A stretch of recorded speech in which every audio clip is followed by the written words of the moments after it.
Pemerintah Kabupaten Kutai Kartanegara mencairkan insentif bagi 2.018 tenaga kesehatan yang bergerak dalam penanganan COVID-19 dengan total nilai 9 miliar rupiah.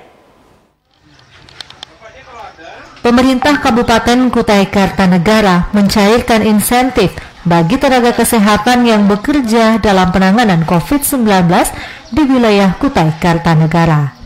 Kepala Dinas Kesehatan Kutai Kartanegara sekaligus juru bicara gugus tugas percepatan penanganan COVID-19 Kutai Kartanegara, Dr. Martina Yulianti menegaskan sebanyak 2.018 tenaga kesehatan yang berhak menerima dana insentif ini yang tersebar di 32 puskesmas dan 3 rumah sakit di Kutai Kartanegara. Pembayaran insentif dilakukan sekaligus selama 3 bulan, terhitung dari bulan Maret, April, dan Mei. Hal ini berdasarkan sejak dimulainya penanganan COVID-19 di bulan Maret lalu. Dr. Martina Yulianti menambahkan, tidak semua tenaga kesehatan yang ada di Kutai Kartanegara mendapatkan insentif ini. Namun, hanya bagi tenaga kesehatan yang bekerja menangani COVID-19 dari berbagai profesi, baik dokter spesialis, dokter umum, dokter gigi, perawat, bidan, analis, petugas promkes, surveillance, dan lain-lain. Selain itu, besaran insentif yang diterima juga berbeda. Perhitungannya sesuai dengan kinerja dan pasien yang ditangani. Hal ini juga tertuang dalam surat keputusan Bupati beberapa waktu lalu. Pembayaran insentif tenaga kesehatan ini bersumber dari belanja tidak terduga atau BTT pemerintah daerah Kutai Kartanegara dengan total nilai pembayaran selama 3 bulan sebesar 9 miliar rupiah. Tercatat selama penanganan COVID-19 pada pertengahan Maret, April, Mei 2020, pasien OTG, ODP, PDP, dan positif berjumlah 11.558 orang. Seluruh insentif nakes yang memang berkecimpung yang selama ini bertugas untuk penanganan COVID-19 di Kutai Kartanegara itu menerima haknya yang besarannya sesuai dengan kinerja, masing-masing nakes tersebut dan sesuai dengan jumlah pasien yang ditangani. Jadi kalau untuk yang di rumah sakit itu sesuai dengan kinerjanya, artinya berapa kali dia visite, berapa kali dia meriksa pasien, berapa kali dia memeriksa laboratorium, itu dibayarkannya sesuai itu. Jadi tidak semua nakes ya, tidak semua nakes.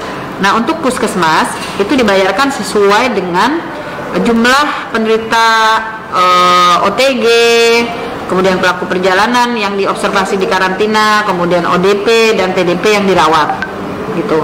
Jadi tidak sama untuk semua puskesmas, tergantung jumlah kasus yang dirawat. Intinya juga kembali lagi itu berdasarkan kinerja.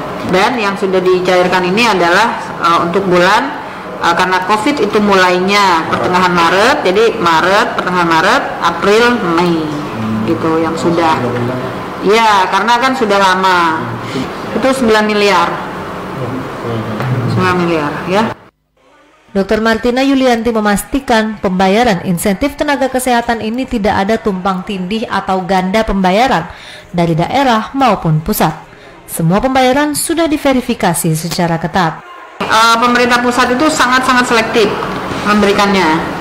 Jadi hanya sedikit yang bisa mendapatkan dari pusat, hanya sedikit sekali. Sementara kan kalau kita lihat di lapangan kan ya banyak sekali yang terlibat gitu dengan berbagai berbagai tingkatan. Nah itu banyak yang tidak diakomodir oleh pemerintah pusat, itu di rumah sakit pun ada yang APBD. Tapi prinsipnya adalah tidak boleh terjadi duplikasi. Jadi tidak boleh dia mendapatkan dari APBN dapat lagi dari APBD. Gitu. Itu prinsipnya. Pemberian insentif juga akan kembali dibayarkan untuk penanganan COVID-19 di bulan Juni, tentu dengan besaran yang berbeda melihat dari kinerja dan banyaknya pasien yang ditangani. Pemberian insentif ini sebagai bentuk apresiasi dari pemerintah Kabupaten Kutai Kartanegara bagi para tenaga kesehatan yang menjadi garda terdepan bersentuhan langsung dengan masyarakat atau pasien dalam penanganan COVID-19. Rahmat Hidayat, Kutai Kartanegara melaporkan.